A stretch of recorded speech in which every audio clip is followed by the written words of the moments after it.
초등학생들이 쓴 글을 읽으면 너무너무 재미있습니다. 한 초등학생이 글을 썼습니다. 엄마는 나비, 왜냐하면 나비처럼 예쁘다는 소리를 많이 듣기 때문이다. 나는 참새, 왜냐하면 나는 참새처럼 노래를 잘 부르기 때문이다. 언니는 토끼, 왜냐하면 착하고 예쁘고 샐러드를 좋아하니까. 이제 이 대목이 재미있는 대목입니다. 아빠는 개, 나와 함께 잘 놀아주고 내 말을 잘 들으니까 아빠는 개 같다. 여러분, 이거 영 기분 나쁜 얘기예요. 요즘은 아빠 되기 얼마나 어려운지 몰라. 옛날에는 야 한마디만 하면 잘 통했는데 요즘은요, 애들 앞에서 아빠가 재롱을 떨어야 합니다. 그래도 겨우 개밖에 못 돼요. 이 아이들이야 어려워서, 아주 어려서 잘 이해를 못합니다. 그저 아버지가 자기 기분 맞추어 줘야 제일 좋은 아버지로 생각합니다. 그런데 문제는 우리 그리스도인들에게 있습니다. 예수를 오래 믿고 믿음이 성숙했다고 하는 사람들마저도 하나님 아버지에 대해서 잘못 오해할 때가 참 많습니다. 때로는 자기의 기도를 잘 들어주지 않는다고 무관심한 아버지로 그렇게 오해합니다. 하나님이 내가 아무리 기도해도 응답하지 않는다고 마이동풍 하나님으로 그렇게 또 오해합니다. 내 고통이나 내 눈물에 대해서 별로 관심 없는, 아주 뭘 인정한 그런 하나님으로 오해하는 성도들이 많이 있습니다. 제자들이 그랬습니다. 예수님께서 제자들을 보고 야 바다 건너편으로 먼저 가라, 나 뒤에 따라가마. 주님의 명령을 따라서 그들은 지금 갈릴리 바다로 들어가서 배를 타고 건너가고 있습니다. 그런데 호수 복판쯤 이르렀을 때 풍랑을 만났습니다. 자기들이 자기 마음대로 간 게 아닙니다. 예수님이 가라고 해서 그 말씀대로 순종하고 가는데 풍랑이 일어났습니다. 여러분, 무슨 생각을 이들이 했을까요? 주님이 원하는 그 뜻의 복판에 있어도 고난이 생길 수 있다는 사실을 우리는 기억해야 합니다. 풍랑 속에서 이 제자들은 뭘 생각했을까요? 잘못하면 오해할 수 있습니다. 한번 그 장면을 같이 보도록 하겠습니다. 24절 말씀을 읽겠습니다.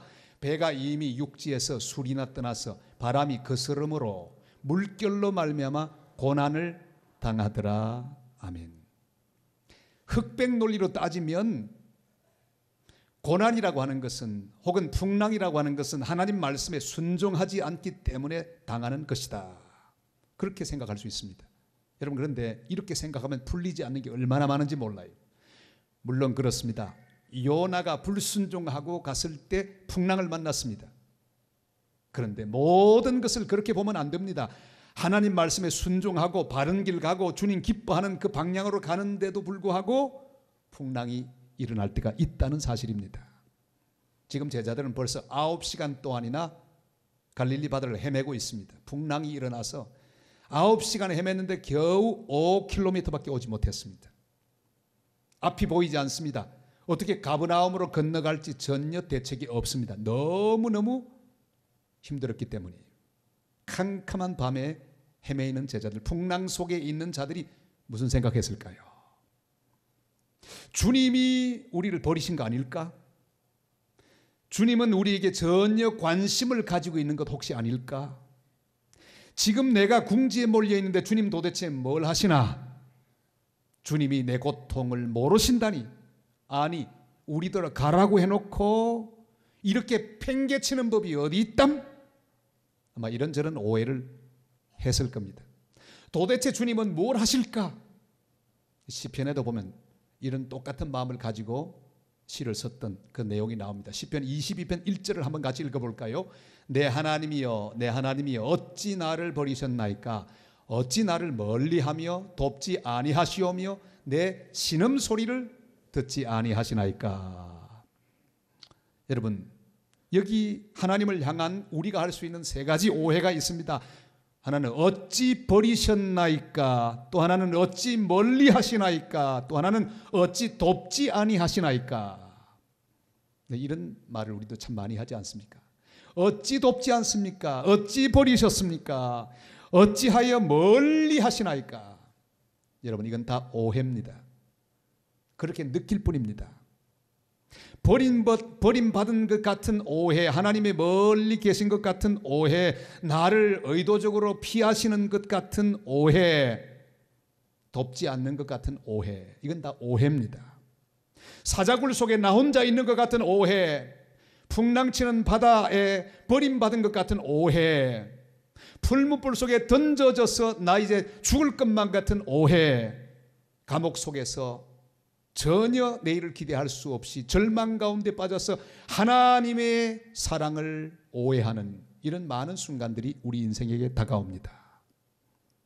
이번에 제가 인도네시아 우리 총회 파송 선교사 수련대회를 인도하면서 중간에 가보고 싶은 데가 있었습니다. 제가 선교부장이니까 조금 이렇게 압력을 행사했죠. 노는 시간에 우리 그 유명하다는 인도네시아 커피 공장에 한번 가보자고. 루악 커피의 그 원산지 아닙니까? 갔습니다.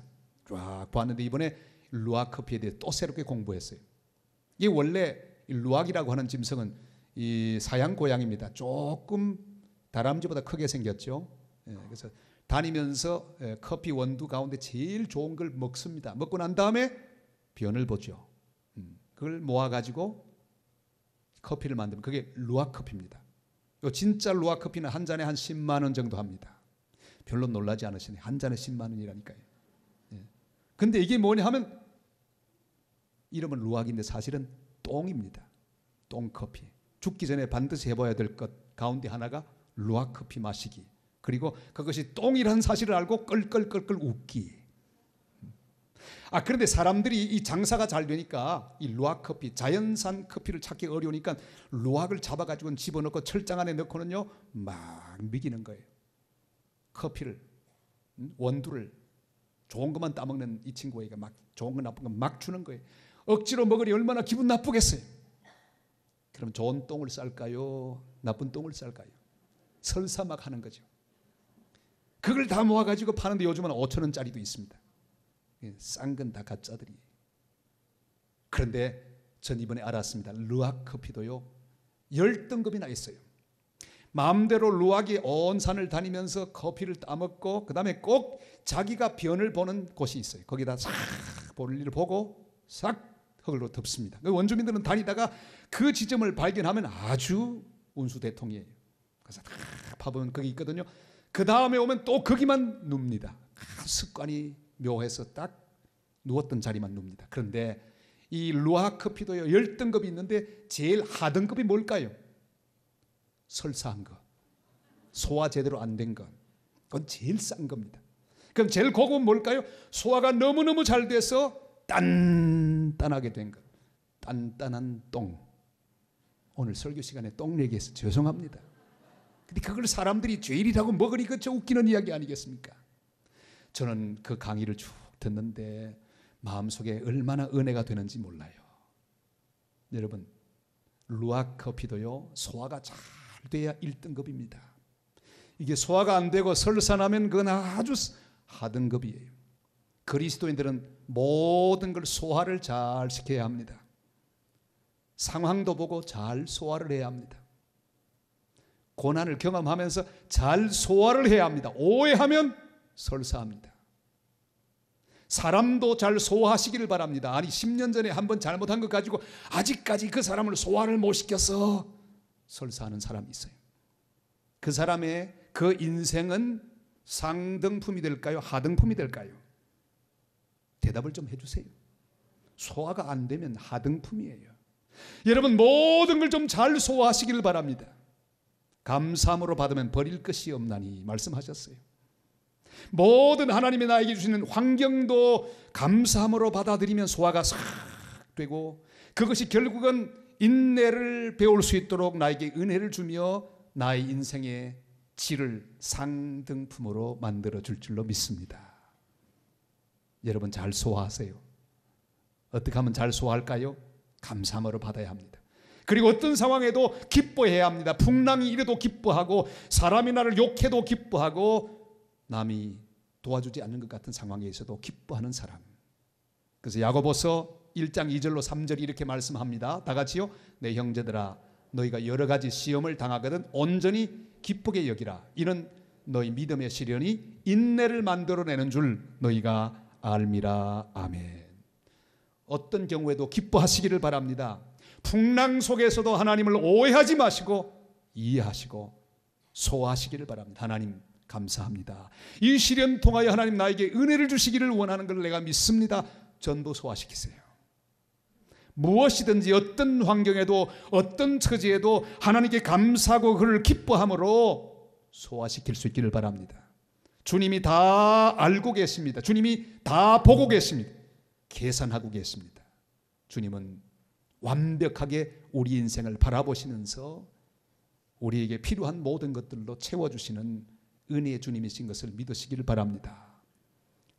다 아시는 그 주님, 그 주님, 우리는 그 모든 풍랑 속에서 분명히 알아야 할 사실이 있습니다.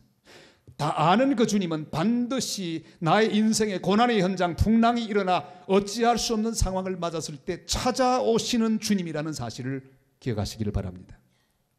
25절 말씀 한번 읽어볼까요? 다 같이요. 밤 사경에 예수께서 바다 위로 걸어서 제자들에게 오시니. 여러분, 그 배가 바다에 조난당하면 SOS를 치지 않습니까? 비행기가 출동합니다. 헬리콥터가 출동합니다. 그런데 그 조난당한 배를 찾는 게 얼마나 어려운지 모른다고 하는 얘기를 합니다. 가랑잎 하나에 지나지 않은 그 조그마한 배를 어떻게 찾아냅니까? 그 망망한 바다 가운데서 정말 수색하기 어렵습니다. 그런데 우리 주님은 그 넓은 바다 가운데 풍랑을 만나 헤매고 있는 제자들의 좌표를 분명히 읽고 계셨습니다. 어디에 있는지를 알고 계셨습니다. 완벽하게 알고 있었습니다. 여러분, 인간이 만든 GPS를 가지고도 그 사람의 위치를 알 수 있습니다. 근데 그것은 사람이 켜야 돼요. 여러분 차 안에도 GPS가 있죠. 내비게이션. 근데 그거 안 켜면 추적이 안 들어갑니다. 저 위성에서부터 전파를 쏘아서 추적하려면 켜야 합니다. 그런데 하나님은 우리가 하나님을 찾기도 전에, 하나님을 부르기도 전에 낙심하고 곤고하여 기도할 힘도 없어서 그냥 그렇게 있는 상태에 있는 우리를 바라보고 우리 주님은 다 알고 계신다는 사실이, 그리고 찾아오시는 주님이라는 사실을 기억하게 되시기를 바랍니다. 주님 찾아오세요. 그런데 위치만 알 뿐 아니라 우리 주님께서는 우리의 상태, 우리 마음의 상태와 환경의 모든 구체적인 상황을 아실 뿐 아니라 내 인내가 어디까지 갈 것인지 한계도 알고 계십니다. 주님은 우리가 절대로 망하지 않도록, 실망하여 포기하지 않도록 그 전에 찾아오시는 주님이라는 사실을 확신하게 되시기를 바랍니다. 우리 주님의 GPS는 완벽합니다. 24시간 365일 날마다 그 주님의 사랑의 GPS는 작동하고 있고 오늘도 우리의 모든 삶의 현장으로 찾아오시는 주님이라는 사실을 확신하게 되시기를 바랍니다. 시편 139편 1절로 4절이 이렇게 말씀하죠. 우리 다 같이 한번 읽습니다. 여호와여 주께서 나를 살펴보셨으므로 나를 아시나이다. 주께서 내가 앉고 일었음을 아시고 멀리서도 나의 생각을 밝히 아시오며 나의 모든 길과 내가 눕는 것을 살펴보셨으므로 나의 모든 행위를 익히 아시오니 여호와여 내 혀의 말을 알지 못하시는 것이 하나도 없으시니이다. 아멘. 주님은 나의 앉고 일었음을 아십니다. 멀리서도 내 생각을 아십니다. 내 길을 아십니다. 내 눕는 것도 주님이 살펴보고 계십니다. 우리 행위를 주님은 다 알고 계십니다. 그리고 가장 어려운 그 순간에 찾아오시는 주님이라는 사실입니다. 그런 거로 시편 139편 7절에 10절까지 또 계속 이 말씀을 하고 있습니다. 같이 읽을까요? 내가 주의 영을 떠나 어디로 가며 주의 앞에서 어디로 피하리까? 내가 하늘에 올라갈지라도 거기 계시며 스올에 내 자리를 펼지라도 거기 계시니다. 내가 새벽 날개를 치며 바다 끝에 가서 거주할지라도 거기서도 주의 손이 나를 인도하시며 주의 오른손이 나를 붙드시리다. 아멘. 내가 하늘에 올라갈지라도 거기 계시고 내가 스올로 내려갈지라도 거기 계시고 내가 바다 끝까지 갈지라도 주님은 거기 계신다고 주님 말씀하고 계십니다. 사랑하는 성도 여러분, 주님은 내 모든 상황을 완벽하게 파악하시고 내가 쓰러지기 전에 우리에게 찾아오시며 우리를 건져시고 구원하는 주님이라는 사실을 믿음으로 고백하고 주께 영광 돌리는 복된 시간이 되시기를 바랍니다. 지난 주간에 인도에서 아주 기가 막힌 일이 있었습니다. 1993년에 누명을 쓰고 투옥당한 비자야 쿠마리라는 여자가 있었습니다. 임신 5개월인데 들어갔어요. 누명 썼습니다. 그런데 종신형을 받았습니다. 그 다음 해 1994년에 다시 항소심에서 다행히 5천 루피, 한국 돈으로 10만 원만 내면 보석이 될 수 있도록 그렇게 선고를 받았습니다. 그러나 남편마저도 그를 버렸어요. 아무도 그 여자를 기억하지 않았습니다. 그 10만 원이 없어서 19년 동안 옥살이를 했습니다. 그런데 임신 5개월 이 여자가 감옥에서 아이를 낳았습니다. 감옥에서 어느 정도 크면 다 밖으로 나가야 되죠. 그런데 그 가련한 감옥 속에 태어난 그 아이는 어머니를 기억했습니다. 그리고 고사리 같은 손으로 돈을 모으기 시작했어요. 10만 원 모으는데 10년 이상 걸리고 19년 만에 기어이 돈으로 어머니를 감옥에서 찾아냈습니다. 여러분 다 잊어도 한 사람이라도 기억하는 인생은 행복한 인생이죠. 하물며 우리 하나님, 천지를 지으신 하나님, 능력의 주님, 모든 것을 소유하신 그 주님이 우리를 기억하고 계시다는 사실입니다. 우리를 잊지 않고 있다는 사실입니다. 아무리 풍랑이 높이 일어도 주님은 그 풍랑을 밟고 오십니다. 모든 권세를 가지신 하나님께서 우리를 기억하고 계십니다. 정확히 내 위치를 알고 계십니다. 내 형편을 알고 계십니다. 내가 쓰러지기 전에, 풍랑이 나를 삼키기 전에 주님은 오늘도 나를 찾아오시는 주님이십니다. 고린도전서 10장 13절 이렇게 우리에게 말씀하시죠. 다 같이요.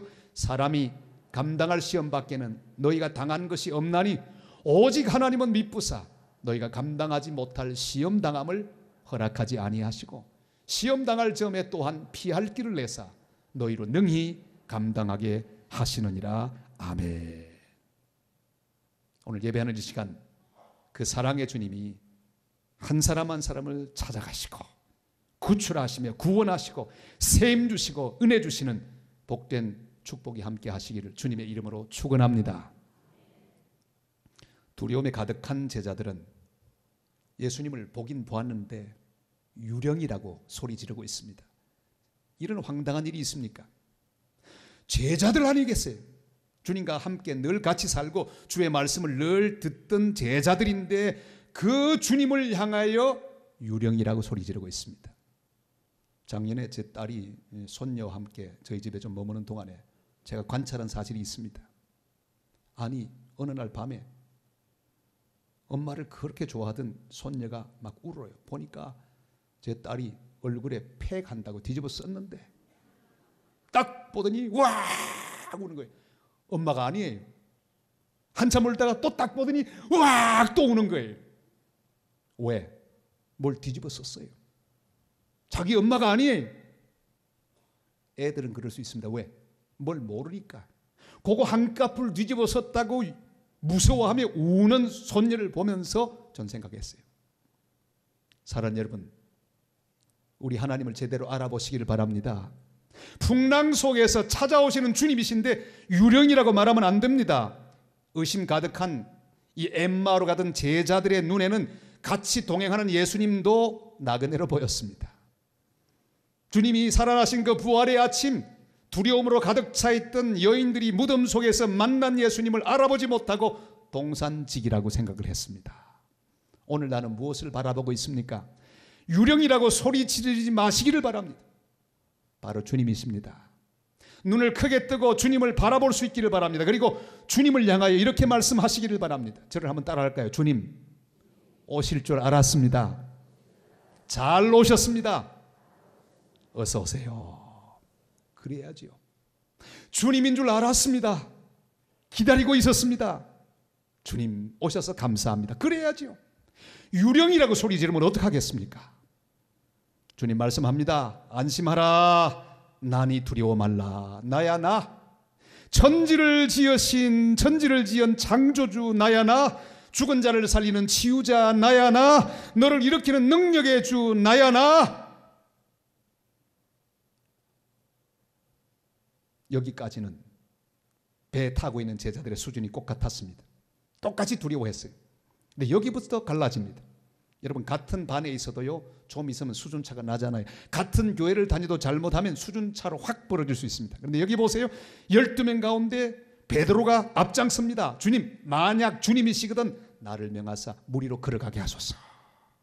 다른 사람은 유령이라고 소리 지르고 있는 동안에 베드로는 주님이시거든 나를 명하시면 내가 물 위로 걸어가겠습니다. 그렇게 말씀했고, 주님은 오라 말씀했습니다. 그 말씀을 붙들고 베드로는 성큼성큼 파도를 밟고 걸어갈 수가 있었습니다. 이 대목을 한번 같이 읽어볼까요? 28절로 29절 말씀 다 같이요. 베드로가 대답하여 이르되 주여 만일 주님이시거든 나를 명하사 물 위로 오라 하소서 하니, 오라 하시니 베드로가 배에서 내려 물 위로 걸어서 예수께로 가되. 아멘. 사랑하는 여러분, 우리가 함께 예배를 드리고 있습니다. 그런데 여러분, 절대로 배 위에서만 예배하지 마시기를 바랍니다. 근심의 배, 절망의 배, 좌절이 가득 차고 있고 또한 불평과 원망이 가득 차고 있는 내 인생의 배, 그 속에서만 예배하지 마시기를 바랍니다. 예배 현장에는 그 모든 배들을 버려두고 손짓하고 나를 초청하는 주님을 향하여 발을 내어딛고 파도를 밟고 걸어가야 그걸 참된 예배예요. 오늘 주님 우리를 향해 말씀합니다. 야, 그 배에서 나와라. 의심의 배, 두려움의 배에서 나와서 내게로 오라고 말씀하고 있습니다. 드디어 베드로는 자연적인 영역에 있다가 초자연적인 영역으로 진입합니다. 이제는 믿음으로 파도를 밟고 걸어가기 시작했습니다.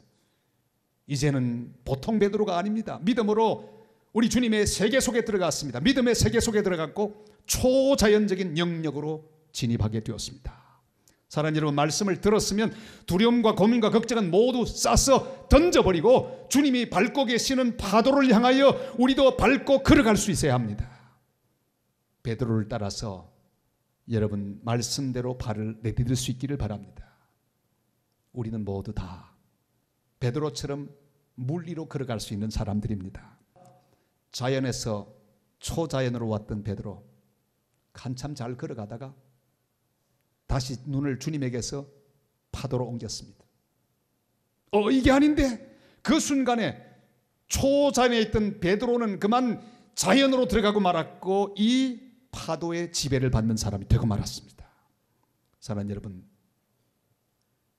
베드로는 빠졌지만 우리 산성의 모든 성도들 이번 주간에 절대로 빠지지 않기를 축복합니다. 빠지지 마세요. 주님만 바라보면 빠지지 않습니다. 믿음으로 걸어갈 수 있기를 바랍니다. 주님만 바라보고 걸어갈 수 있기를 바랍니다. 사람도 보지 마시기를 바랍니다. 환경도 보지 마시기를 바랍니다. 파도도 보지 마시기를 바랍니다. 오직 주님의 얼굴만 보는 주님의 사람들이 되시기를 바랍니다. 오늘 혹시 걱정에 삼키우고 두려움에 삼키우고 불안의 마음이 다 사로잡힌 자들이 있습니까? 베드로처럼 막 물에 빠지고 있는 성도들이 있으십니까? 두려워하지 마십시오. 주님은 손을 내밀어 그 사람들의 손을 이 시간에 잡아주실 것입니다. 내가 지금 빠지고 있어도 주님은 내 손을 잡으시는 주님이십니다. 우리 30절로 32절까지 말씀을 같이 읽겠습니다. 다 같이요. 바람을 보고 무서워 빠져가는지라 소리질러 이르되 주여 나를 구원하소서 하니 예수께서 즉시 손을 내밀어 그를 붙잡으시며 이르시되 믿음이 작은 자여 왜 의심하였느냐 하시고 배에 함께 오름에 바람이 그치는지라. 아멘. 지금 주님을 향해 손을 내미십시오. 주님이 즉시 잡아주실 것입니다. 주님은 우리 연약함을 아십니다. 주님과 함께 주님의 손을 잡고 다시 배를 타야 합니다. 내 인생의 배를 또 타야 합니다. 주님과 함께 다시 시작해야 합니다. 주님과 함께 도전해야 합니다. 전에는 두려움이 가득 차고 실망과 좌절이 가득 찬 배였지만 주님과 함께 탄 배는 이제는 희망의 배, 소망의 배, 비전의 배. 주님과 함께 다시 가버나움으로 건너가야 합니다. 거기 수많은 사람들을 치유하고 주님의 복음을 증거하는 위대한 미래가 기다리고 있는 가버나움을 향해 주님과 함께 배를 저 건너갈 수 있기를 바랍니다. 여러분, 하나님께서 우리의 귀한 인생을 위하여 비전을 준비하고 계십니다. 주님은 두려움 가운데 있는 우리에게 말씀하십니다. 내니 두려워 말라. 주님 나의 모든 사정을 아시고 우리에게 오시기를 원하십니다. 오시는 주님을 영접하십시다. 그분만 경배할 수 있기를 바랍니다. 다른 어떤 것도 두려워하지 말고 주님 한 분만을 높이고 그분과 함께 나아갈 수 있기를 바랍니다. 이번에 인도네시아를 가보니까요, 아니 길들이 너무 좁아요. 얼마나 이 길이 복잡한지 물었습니다. 아니 왜 도대체 길이 이렇게 복잡하냐고. 땅도 넓은데 넓게 길을 만들지 못하네. 그랬더니 재미있어요. 아이 목사님, 인도네시아는 귀신이 너무 많아. 귀신들이 많이 오지 못하게 일부러 길을 좁게 만들었대요. 집집마다 문을 앞에 두고 또 뒷문도 만든 이유가 있는데 귀신이 싹 왔다가 빨리 지나가도록 그렇게 문을 2개나 만들었대요. 사랑하는 여러분, 우리는 그럴 필요가 없습니다. 우리에게 오시는 주님은 두려운 주님이 아니십니다. 다 알고 계시고 우리를 건져주시고 우리를 새롭게 하실 주님이시기에 여러분 주님 앞에서 대로를 준비하시기 바랍니다. 활짝 열고 찾아오시는 주님을 믿음으로 영접하시기를 바랍니다. 그분과 함께 180배를 타야 합니다. 사랑하는 여러분, 예수님을 위하여 넓은 길을 만드십시다. 주님은 우리를 살리기 위하여 오시는 분입니다. 주님을 모시고 그와 함께 영원히 사는 사람이 우리들입니다. 찾아오시는 주님과 함께 우리는 다시 내 인생의 배를 타야 합니다. 주님과 함께 바다를 건너서 주님이 기뻐하시는 귀한 사역을 감당하고 주님이 기뻐하시는 선교를 위하여 온 열방을 가슴에 품고 다시 주와 더불어 바다 건너가 풍랑을 이기고 모든 절망과 저주와 모든 고통과 슬픔들을 이기고 기어이 주님이 준비하신 가버나움에 도착하여 수많은 사람을 살리는 복된 인생의 주인공들 다 되시기를 주님의 이름으로 축원합니다.